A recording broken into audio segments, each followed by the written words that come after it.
Well, hello everyone. Welcome back to um, the Psychological Bible. I wanted to talk about a subject that I've been thinking about for at least the last 3 weeks, and I've been diving deep in different areas to be able to put this together. And I don't think I have quite a complete picture yet by any means. However, I thought by doing something like this, would probably help to have more of a conversation about it. And so this idea that I've been exploring is this idea of the masculine and feminine spirit within God, and I know that's a very simplistic. It's an oversimplification of what constitutes God and what God may be. Um, but I think it's a good way to sort of help understand and conceptualize what God is to a certain extent, and then by extension, what we are, if that is possible to define accurately.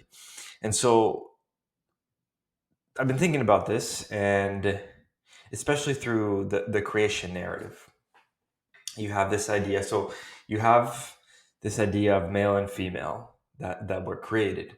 And the way that I've been thinking about it is through classifying masculine and feminine in two categories.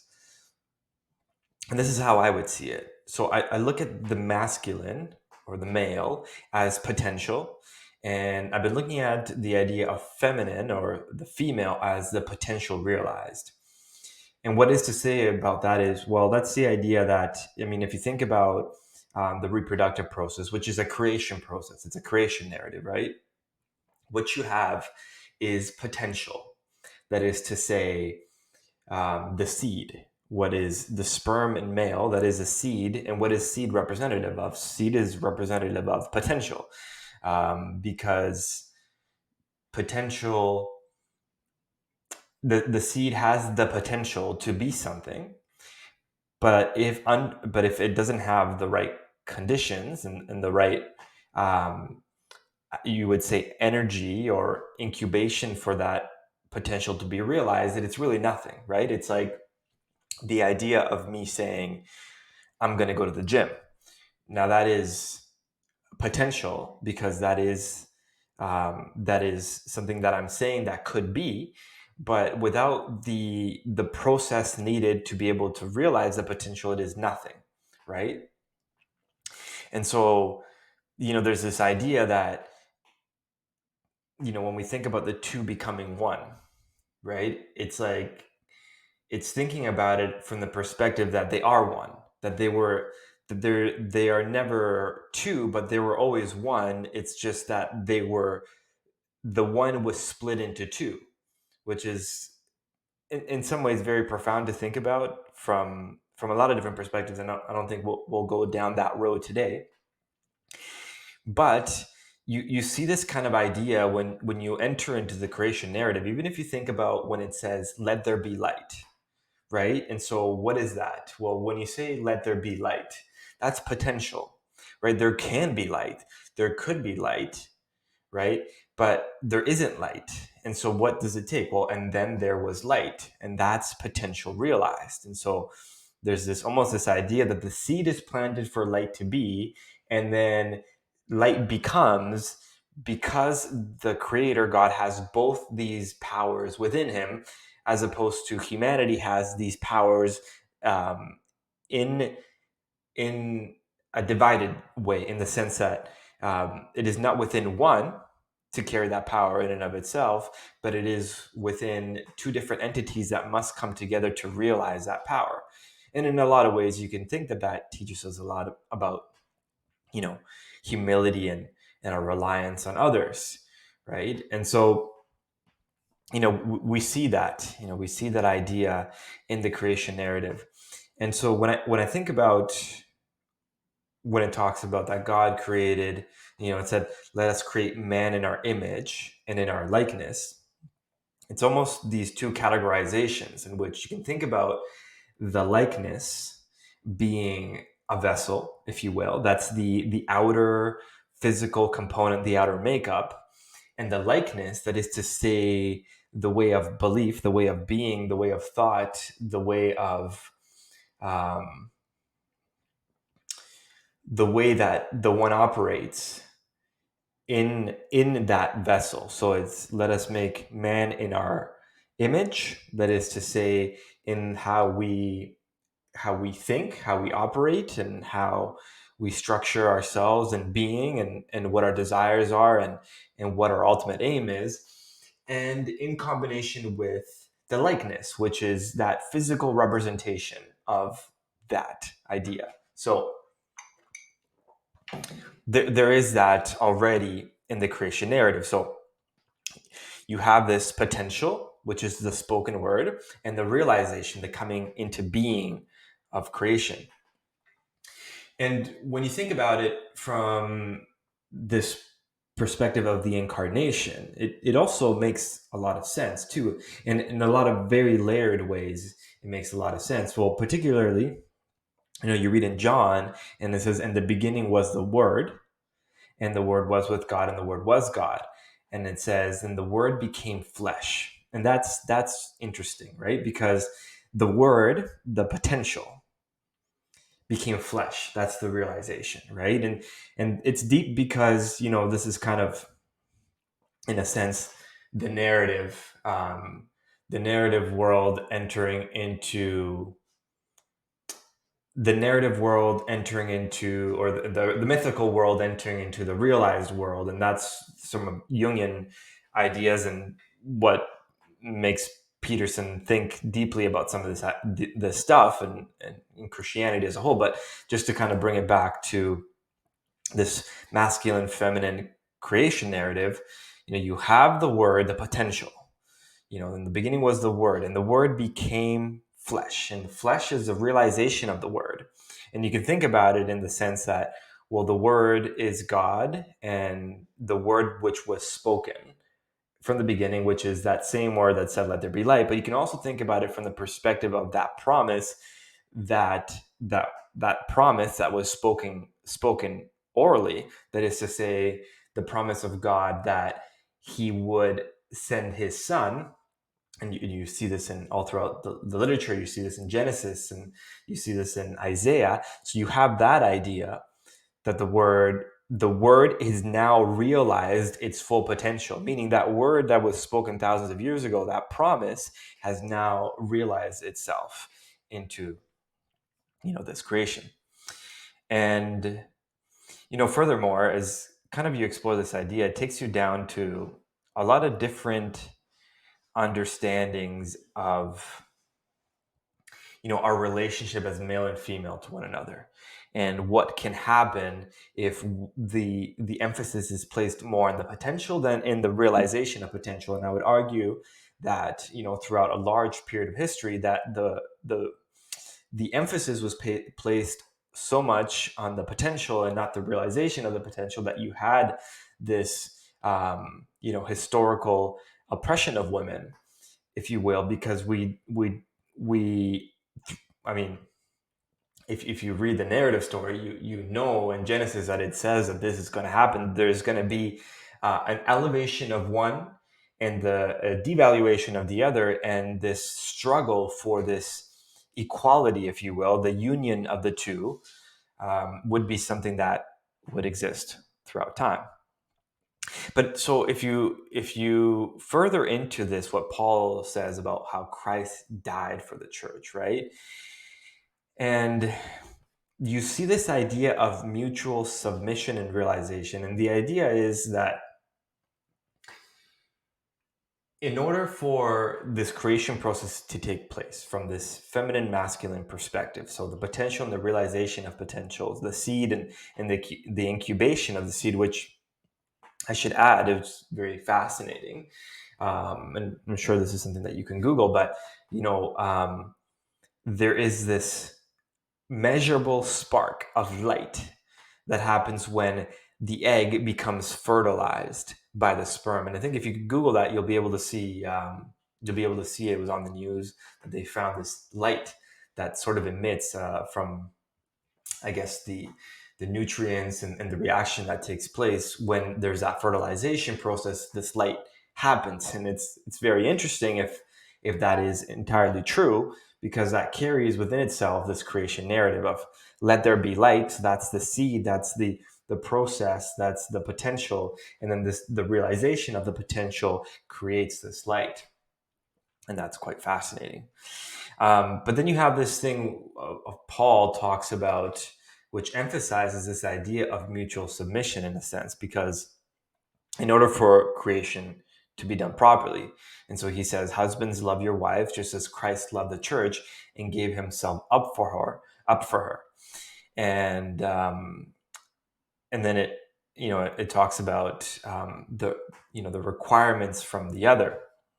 And you see this story in the New Testament in particular, in which Christ dies, and he's representative of the new Adam, right? Christ is referred to as the new Adam, and this new Adam submits himself through death in order for him to complete his role as the potential, right? And then the church is the realization of the potential. That is to say, that if we accept the marriage, the two becoming one, the new Adam and the church, which is representative of Eve, if that union comes together through mutual submission, because one has already submitted itself to the other, which that is Christ's death for the church, that is to say his people, and if we have the acceptance of him, then the church can realize this potential of love and unity to the world. And the the idea is, narratively speaking, not just in the New Testament, but of course all throughout the Old Testament and ancient literature, is this idea that there's this narrative that Israel, the wife, is not living up to the role that she's called upon to live up to. And Israel is representative of a woman in that perspective, even though it's not necessarily a woman per se. It is a group of people. And I know we have our classifications as male and female through a perspective that I think for God he views it in a much higher sense of view. But the idea is that the church struggles with this mutual submission, and that's why you see what you see today. And so Paul says the name of God is defiled amongst the heathens because of you, or the unbelievers because of you, which is the idea to say, because you're not submitting yourself to Christ, the offspring, if you will, of this relationship is this sort of Frankenstein kind of Frankenstein Christianity that is not what is helpful to the world. And I think there's a great argument to that. And so you see that, right? And so there's also this idea that the Bible uses both masculine and feminine imagery to describe God's attributes and actions. And, not to get into a whole discussion of whether God is male or female, I personally would have the opinion to say that God is neither of those things. He's the union of both, if you will, right? And so, there's this multiplicity of imagery that helps convey the fullness of God's nature beyond these gender categories, but it also helps to understand that, for God, it's not how we separate these things, but rather how he unites them and he sees them as one. And so, in Isaiah, you have these in Isaiah 66 as means of describing God. It says, as one whom his mother comforts, so I will comfort you. You will be comforted in Jerusalem. And then you have Christ, who says, Jerusalem, Jerusalem, who kills the prophets and stones those who are sent to her. How often I wanted to gather your children together as a hen gathers her chicks under her wings, but you were not willing. Right? And so there is this way of using sort of both of these ideas of feminine and masculine. And today there's a huge sort of conversation around, masculine and feminine energy. And there's this desire to, if you will, try to restore back what they are and have each be what they are. But I think my argument is that neither of them are the realized potential without the other. And so my perspective would be that this idea of masculinity is not complete without the feminine. And that is to say that you cannot have this complete image of one without the other. And it's kind of in some ways an oxymoron to even think about it in that sense. But so you have this idea of masculine and feminine in the creation. You have the sperm and the egg, which is potential, and then you have the egg, which is the realization of potential. The word become flesh, right? And in order for that to happen, there must be this submission to one another. And so you see in Ephesians, it says, submitting yourselves to one another, right? So you have that. And some other things that I noted down too was the creation of Eve from Adam's side can also be seen as an act of realizing potential from what was already present. So you see in the story that Yahweh God caused a deep sleep to fall on man, and he slept, and he took one of his sides and closed up the flesh in his place. And then it says that the woman came to be in, and so there's this idea that there was this potential within the masculine, and through Yahweh the potential was realized in the creation of the feminine. And so there's this idea there. And we also have this the structuring of unity in both, and the complementary nature of male and female, right? And it's like multiplicity cannot happen without both of them in union, right? So they must be in union in order for that multiplicity to take place. And so you have this, and God said to them, be fruitful and multiply, fill the earth. But that requires this submission to one another, which requires vulnerability, which requires trust, right? And so it's like you can't submit yourself to somebody that is not worthy to be submitted to, because they have not proven themselves to be someone that you can trust, at least in a modern context, right? And so you have this idea that in the narrative, especially specifically in the New Testament narrative, is that Christ died for the church, and so therefore do as he did and submit yourselves to one another. But it's like you do it because he did that, and so that has been earned to a certain to a certain point, which I think it's a fair sort of fair perspective to look at it from the idea that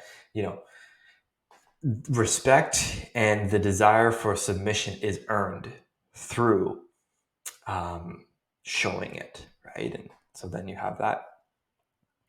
So I think what we see, and just kind of wrap up this idea, and I just let the conversation start, if you will, in your minds and in even in the comments if need be. But I think what is happening in the West today is the inversion or misunderstanding of some of these principles in a couple different ways, particularly now with some of the technological modern advances. We are trying to have potential and realization all within the one, which is to say we're looking to eliminate the need of either sex in order to create, right? And so it's like women don't need men anymore, and men don't need women. We've isolated ourselves from each other in order to realize potential, which in a sense it's still not possible, because we're still picking from the other side to be able to do that.